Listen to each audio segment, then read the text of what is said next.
नमस्कार, बहुत स्वागत है आपका 9 की बात में। मैं हूं आपके साथ शैलेश पांडे और शुरुआत एक बड़ी खबर से जो कि मध्य प्रदेश की राजधानी भोपाल से आ रही है। मध्य प्रदेश कांग्रेस ने बड़ा बदलाव संगठन में किया है। रीना बोरा सिसोदिया को कांग्रेस महिला प्रदेश अध्यक्ष बनाया गया, वहीं अवनीश भार्गव को प्रदेश सेवा दल का प्रदेश अध्यक्ष बनाया गया है। तो आपको बता दें, बड़ा बदलाव जो है मध्य प्रदेश कांग्रेस में इस समय किया गया है। रीना बोरा सिसोदिया बनी है महिला कांग्रेस के प्रदेश अध्यक्ष, वहीं अवनीश भार्गव कांग्रेस सेवा दल के प्रदेश अध्यक्ष बनाए गए हैं। कुछ देर पहले यह आदेश जारी किया गया है, जिसमें ये दो बदलाव किए गए हैं। अवनीश भार्गव को कांग्रेस सेवा दल के प्रदेश अध्यक्ष की जिम्मेदारी सौंपी गई है, वहीं रीना सिसोदिया को महिला कांग्रेस के प्रदेश अध्यक्ष बनाया गया है, नियुक्त किया गया है। तो आपको बता दें, ये दो बड़े बदलाव मध्य प्रदेश कांग्रेस में कुछ देर पहले किया गया है।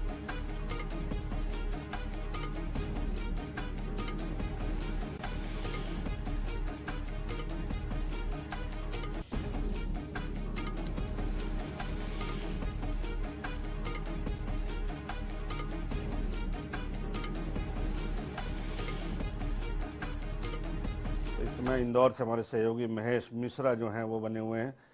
महेश जी, इन दोनों बदलावों के क्या मायने निकाले जाएं? देखिए शैलेश जी, सबसे बड़ा इसमें बदलाव है जो देखा जाए टाइमलाइन, जो हम जो देखते हैं पॉलिटिकल लाइन में बोला जाता है कि टाइमलाइन देखना चाहिए, डॉट्स देखना चाहिए। तो ये पहला वो बड़ा बदलाव है जो कांग्रेस की बड़ी हार के बाद में, बिहार की बड़ी हार के बाद में, कांग्रेस को बड़ी उम्मीद थी कि बिहार में बहुत बड़ा बदलाव होगा। उस बड़ी हार के बाद में ये पहला ऐसा चेहरा, एक पहली ऐसी नियुक्ति है। ये दो नियुक्तियां पहली ऐसी हुई हैं।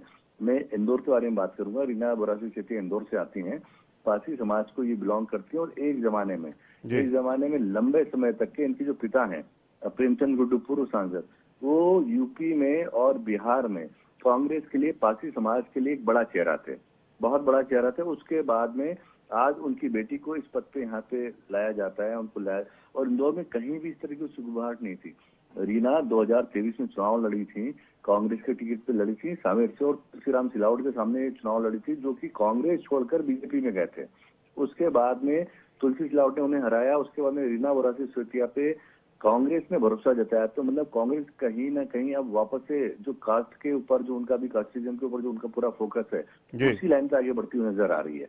तो एक विशेष समुदाय में, और रीना बोरा से हालांकि वो यंग है, युवा है, एक एनर्जेटिक है, पर उनका बहुत ज्यादा इवन तो कोई बहुत ज्यादा होल्ड नजर नहीं आता। उस चुनाव में भी हमने देखा कि उनकी क्या स्थितियां रही। पर हाँ, कांग्रेस ने इस चुनाव के बाद में पहली ये जो नियुक्ति की है, रीना बोरा सिसोदिया से की है, इंदौर से की है, प्रदेश अध्यक्ष बनाया है कांग्रेस ने। जी, तो पुराना इतिहास रहा है उनके परिवार का। वैसे शुक्रिया महेश जी पूरी जानकारी के लिए। महेश मिश्रा हमारे सहयोगी बता रहे हैं, जो है उनके पिता विधायक भी रहे हैं प्रेमचंद गुड्डू। इसके बाद जो है ये जिम्मेदारी उनके ऊपर सौंपी है। कांग्रेस संगठन ने भरोसा किया है। माना जा रहा है कि आने वाले दिनों में जो चुनाव होने हैं उसको लेकर संगठन को मजबूती देने की ये पूरी कवायद है।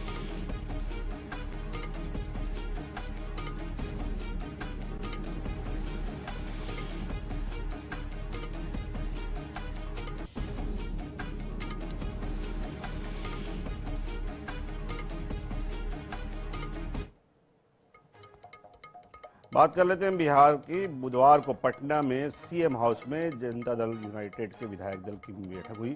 बैठक में नीतीश कुमार को विधानमंडल दल का नेता चुन लिया गया।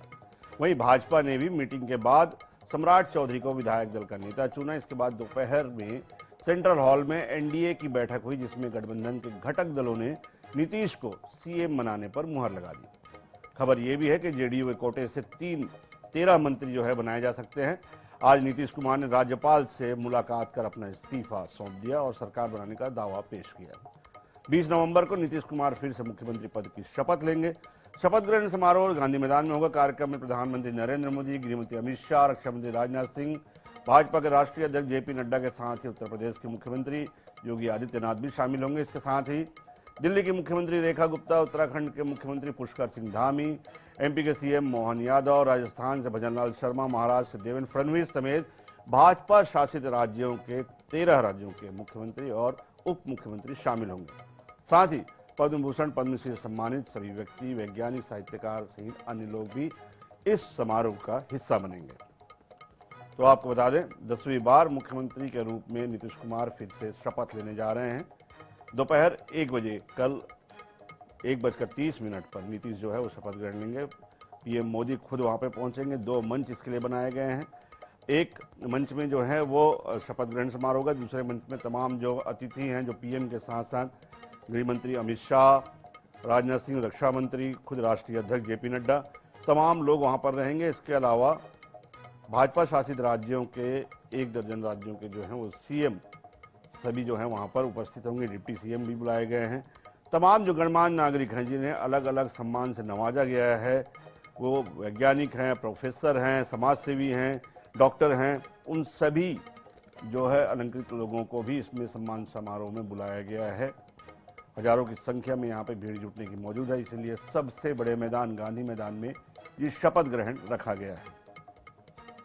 तो आपको बता दें 10वीं बार जो है वो शपथ लेने जा रहे हैं नीतीश कुमार, और इसे पार्टी जो है वो Guinness book of world record में भी भेजने की तैयारी कर रही है। आज अपना इस्तीफा उन्होंने सौंप दिया, राज्यपाल से मिले। इस्तीफा सौंपने के साथ ही उन्होंने सरकार बनाने का दावा भी पेश कर दिया।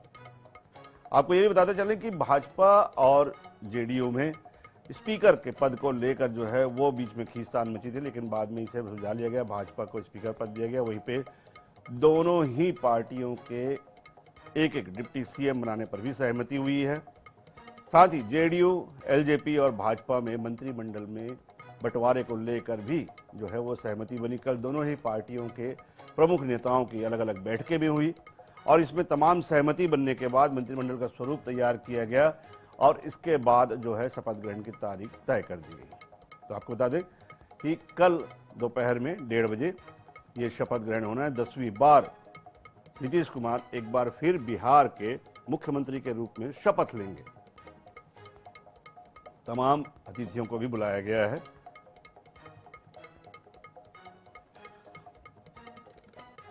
तो एक बार फिर जो है वो बम्पर जीत हासिल हुई है।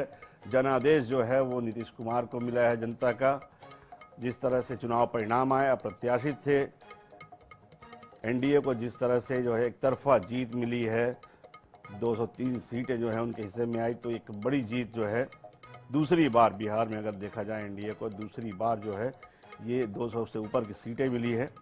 और यही वजह है कि तुरंत ही इसे जो है जो भी इनके बीच में जो मंत्रिमंडल में बंटवारे को लेकर, मंत्रिमंडल स्वरूप को लेकर, स्थान को लेकर, स्पीकर के पद को लेकर तमाम जो चीज़ें थी वो सुलझा ली गई है। एलजेपी, जेडीयू और बीजेपी में मंत्रिमंडल में सीटों का बंटवारा हो चुका है। स्पीकर पद को लेकर जो है वहाँ से छट चुका है। भाजपा का जो है उन्हें स्पीकर पद दिया गया है।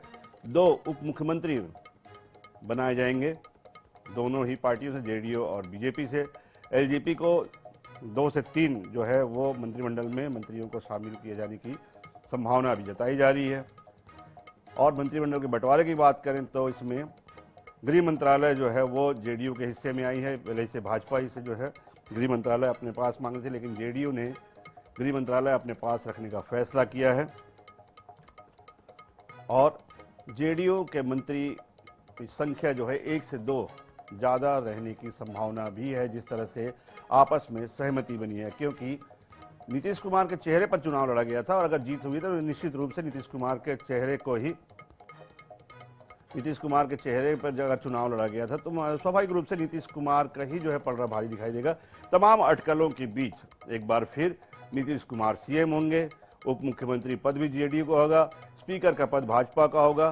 प्रमुख मंत्रालय जिसके लिए भाजपा अपना दावा कर रही थी, गृह मंत्रालय, वो जेडीयू के पाले में आया है। कल 10वीं बार एक बार फिर नीतीश बाबू शपथ लेंगे बिहार के मुख्यमंत्री के रूप में। बढ़ते हैं अगली खबर की ओर। छत्तीसगढ़ में आतंकी संगठन आईएसआईएस अपना नेटवर्क बनाने की कोशिश कर रहा था। आतंकवाद विरोधी दस्ता यानी एटीएस ने 2 युवकों की पहचान की है, जिनसे पाकिस्तान में बैठे आईएसआईएस के हैंडलर्स ने इंस्टाग्राम और दूसरे सोशल मीडिया के माध्यम से संपर्क किया। जांच में यह पता चला है कि पाकिस्तान का आईएसआईएस मॉड्यूल भारत में अस्थिरता फैलाने की साजिश रच रहा था, जिसके तहत फर्जी सोशल मीडिया अकाउंट्स के जरिए भारतीय युवाओं, किशोरों को निशाना बनाया जा रहा था। इस मामले में एटीएस ने यूएपीए अधिनियम 1967 के तहत सोमवार देर रात पहली एफआईआर दर्ज की है। जिन 2 नाबालिगों की पहचान की गई उसमें एक रायपुर, दूसरा भिलाई का रहने वाला। इनकी उम्र 16 और 17 साल है। खुफिया एजेंसी करीबन 1.5 साल से इन पर नजर बनाए हुई थी। जांच एजेंसियों को इनके पास मिले मोबाइल से कई कट्टरपंथ को बढ़ावा देने वाले मैसेजेस और वीडियो मैसेज मिले हैं।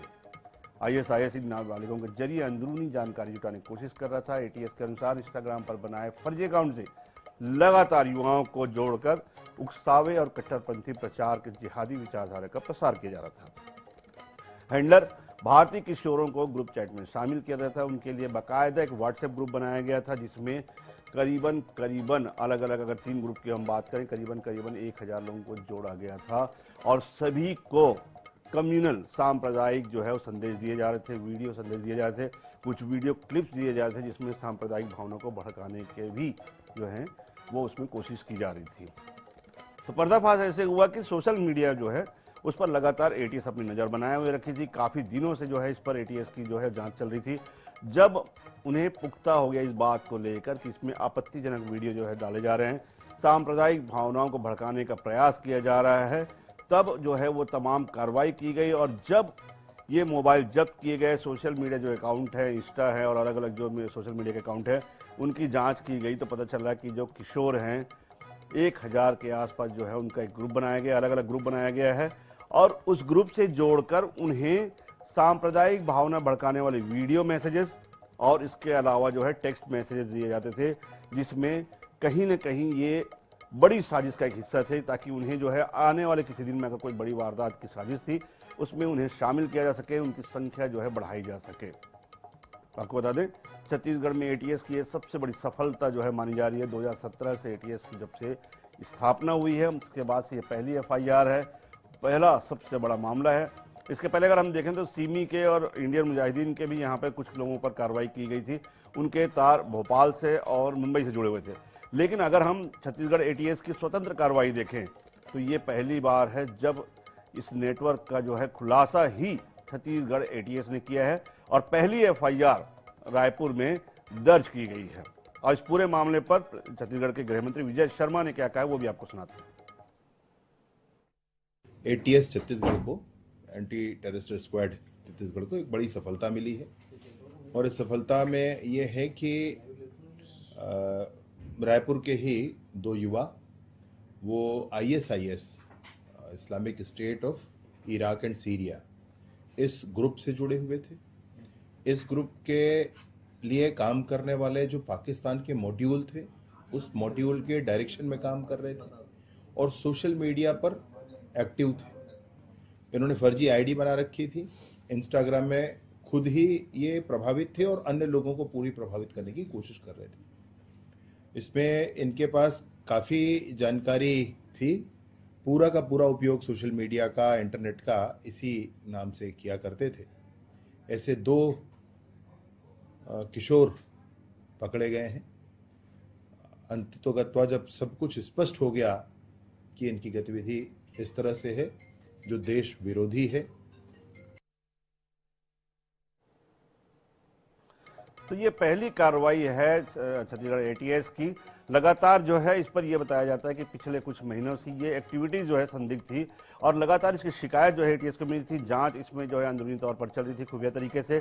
जब पुख्ता हो गई एटीएस की कहीं न कहीं कम्युनल मामला भड़काने का इसमें जो है वो कोशिश की जा रही है, एक बड़ा नेक्सस जो है वो बनाया जा रहा है, तब जो है ये कार्रवाई की गई और जब जांच की गई तो पता चला कि इसमें हजारों युवाओं को जोड़ने की जो है वो साजिश थी, किसी बड़े वारदात में इन युवाओं को जो है इन्वॉल्व करने की साजिश थी। इसके अलावा जो मैसेजेस मिले हैं वो बेहद चौंकाने वाले हैं, बेहद जो है वो सांप्रदायिक जो है भावनाओं को भड़काने वाले हैं, सेंसिटिव मैसेजेस हैं। इसलिए अब इसके तार जो हैं वो कहाँ से जुड़े हैं, क्या ये केवल जो है वो छत्तीसगढ़ का मामला है या फिर अंतर्राष्ट्रीय स्तर पर इसके तार कहीं न कहीं जुड़े हुए हैं, इसकी पूरी तरह से एटीएस जो है जांच में जुड़ गई है।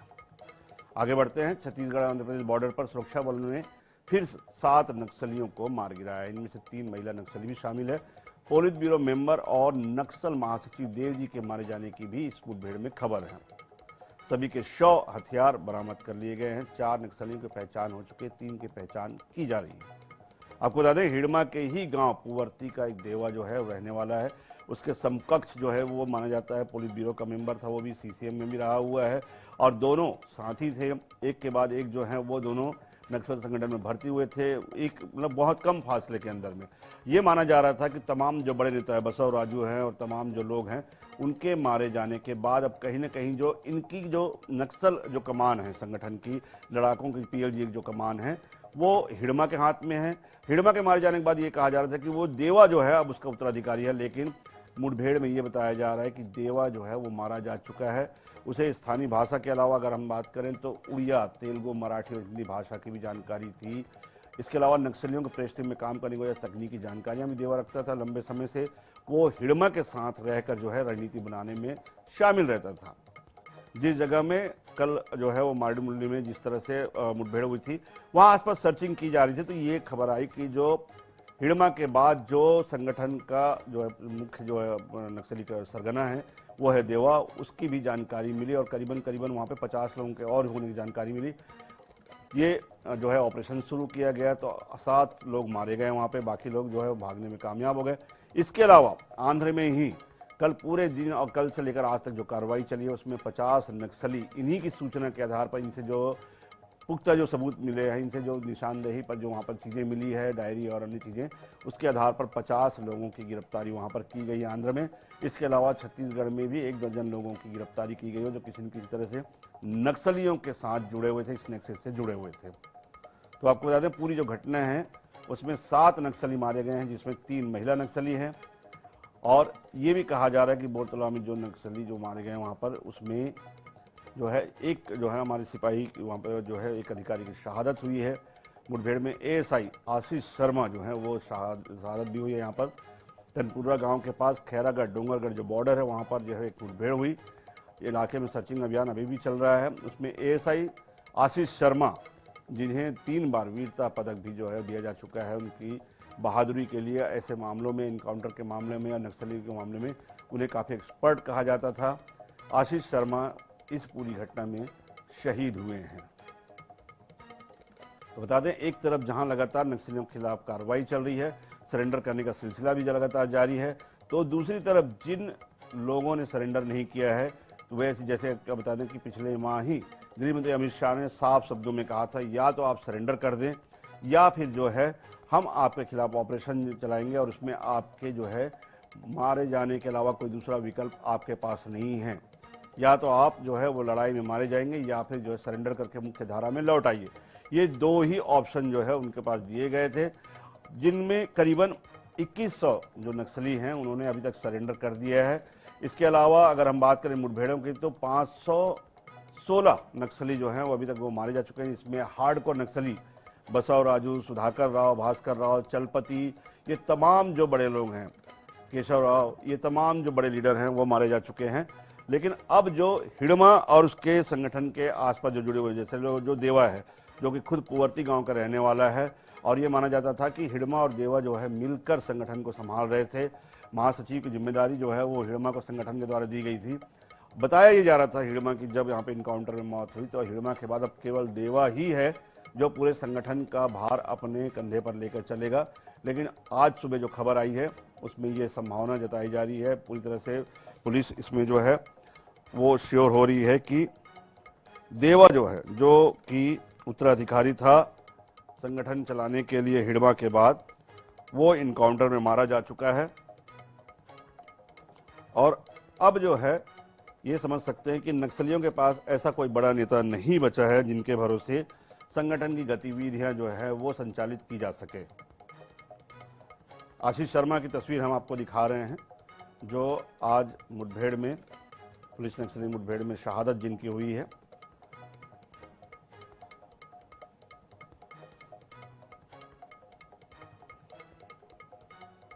तो सहयोगी हमारे आनंद नारायण ओझा बने हुए हैं, जिन्होंने पूरी घटना को लेकर, जो आज मुठभेड़ हुई है उसको लेकर जो है उन्होंने वहां पर जो है पड़ताल की थी।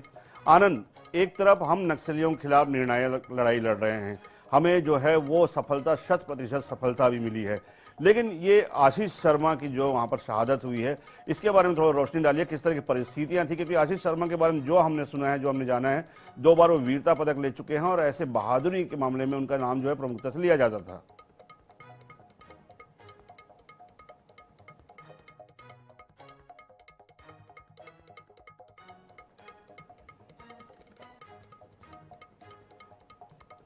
तो संपर्क जो है वो आनंद नारायण से हमारा टूट गया है, लेकिन उन्होंने जो है मौके पर जाकर जो है ग्राउंड जीरो पर जाकर पूरी जो है वहाँ पर मौके का जायजा लिया था। वो आपको हम दिखाते हैं किस तरह के हालात थे वहाँ पर। सुनसान जंगलों में जहां एक भी आवाज नहीं आ रही है वहां मुठभेड़ चल रहा है। 3 राज्यों के पुलिस, मध्य प्रदेश, महाराष्ट्र और छत्तीसगढ़ की संयुक्त रूप से नक्सलियों के खिलाफ बड़ी कार्रवाई कर रही है। एक एएसआई शहीद हो गए हैं। अब आगे पुलिस की सर्चिंग जारी है। अब देखिए ये वन खंड लिखा हुआ है बोदर टोला का क्रमांक लगातार है जो पहाड़ी के पीछे जहां एएसआई शहीद हुए हों वहां पर पहुंचेंगे। स्थानीय संवाददाता है शर्मा जी, क्या क्या जानकारी अब तक है आप लोगों के पास? जी, ये तो जानकारी ये हुआ है कि रात के 2 बजे से नक्सलियों और पुलिस वालों को जो सर्चिंग पार्टी निकली नक्सलियों द्वारा फायरिंग चालू हुआ और करीब करीब 4 बजे की घटना है जब बालाघाट के जो 3 स्टार है वो उनका जो गोली चली उनको और शहीद हो गए। वो एएसआई की 3 स्टार है? वो 3 स्टार है, वो 3 स्टार है। जो फोटो अभी जो सामने मीडिया में आ रही है ना वो उनकी पुरानी फोटो है। अपडेट में वो 3 स्टार बन चुके हैं। क्या बोलते हैं उनको, हाफ बोर्ड पुलिस ऐसे कुछ बताते हैं उनको।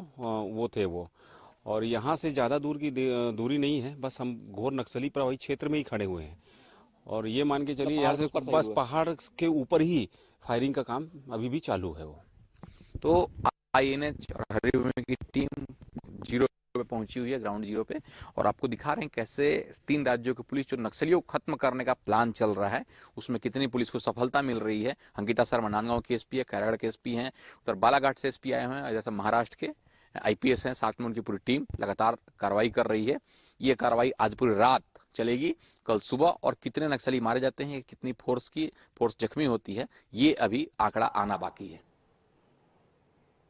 तो नक्सलियों के खिलाफ अब जो लड़ाई है वो निर्णायक मोड़ पर है, और आज जिस तरह से आज 2 मुठभेड़ें हुई हैं, एक में जो है वो 7 हार्डकोर नक्सली मारे गए हैं, तो दूसरी तरफ एक दुखद खबर भी हमारे लिए है कि हमारा एक पुलिस अधिकारी जो एसटीएफ का जो सदस्य था वो इस मुठभेड़ में शहीद हुआ है। लेकिन ये लड़ाई निरंतर जारी है और जैसा कि हम उम्मीद कर रहे हैं बहुत जल्द ये अपने अंजाम तक पहुंचेगी जब पूरे प्रदेश से और पूरे देश से नक्सलियों का खात्मा हो जाएगा। आज के इस स्पेशल बुलेटिन में इतना ही, लेकिन देश प्रदेश की तमाम खबरों के लिए आप बने रहिए iNews 24/7।